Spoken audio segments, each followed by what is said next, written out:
Hello! In this video, I would like to introduce raids, where you can take part in exciting battles.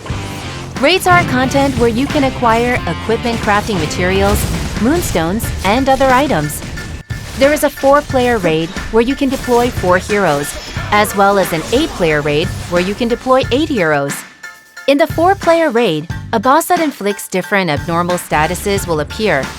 Also, the bosses that appear use powerful skills during battle, and a hero with a suitable suppressor will be required for each boss.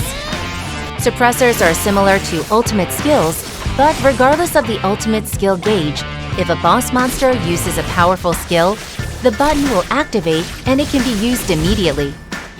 Let's take a look at the 4 different types of 4-player raids. First is Gigantus's Pirate Fleet. Because most of Gigantus's skills require 3 to 4 seconds to cast, you can minimize the damage by quickly preparing during that time. In times like these, it's nice to use the rally feature to operate all your heroes at once.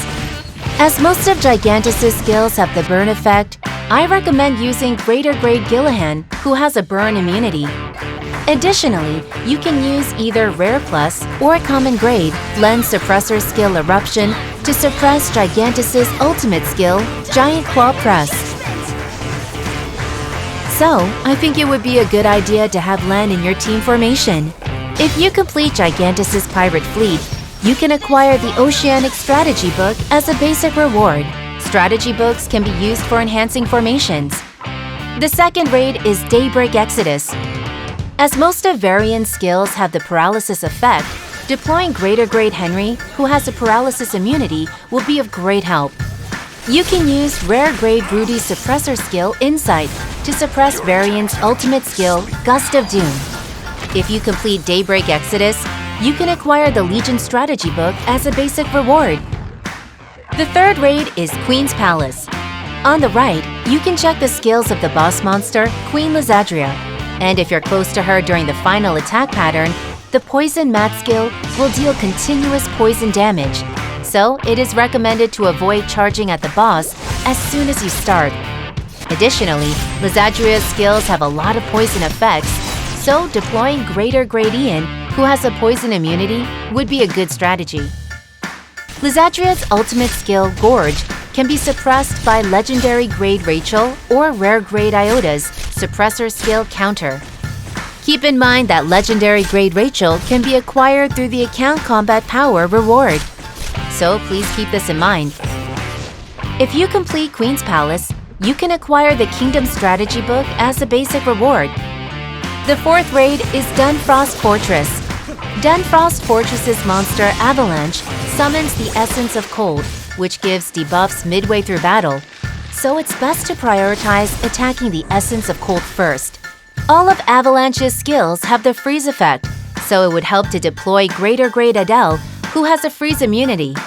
Also, Avalanche's ultimate skill, Tyrant's Footstep, can be suppressed by using Rare Grade or Legendary Plus Grade Shane's suppressor skill, Imprisonment. If you complete Dunfrost Fortress, you can acquire the Demonic Strategy Book as a basic reward. As recommended previously, heroes with abnormal status immunities increase their immunity rates as their skill levels grow, so it's a good idea to focus on leveling them up.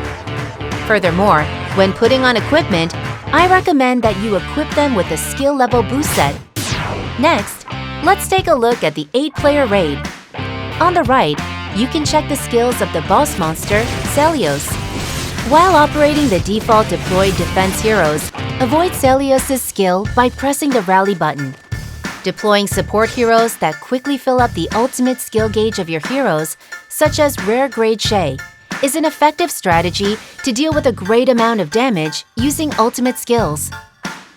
Additionally, Segmentation, the active skill of Celios, can be suppressed by Rare Grade Ming's suppressor skill, Destroy, so it might be a good idea to add Rare Grade Ming when forming your team. While battling in the 8-player raid, you can check the damage dealt by your heroes on the left side of the screen, and check the status of your heroes as parties 1 and 2 on the right side.